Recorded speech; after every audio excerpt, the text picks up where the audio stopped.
G20 pressure washer from Giraffe Tools. Super easy to use. Pull this out and it locks in place. It's 65 feet. We got the gray hose right here. This one is ultra soft and easy to move around. Plus it's 65 feet. When you want to unlock it, you tug it and let it in like that. So pull it out and it locks in place like that. When you want to pull it in, tug it and let it go.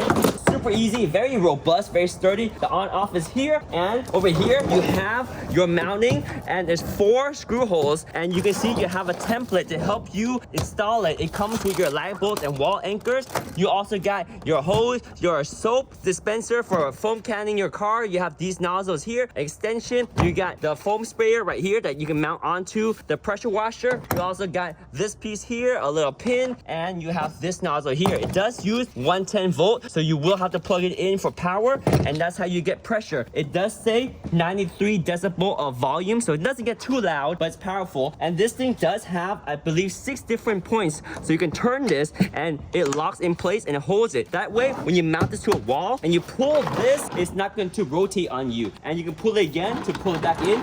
Super easy, very robust. The water comes in down here. That's your water inlet. You get power and you have a water outlet. Couldn't be any easier.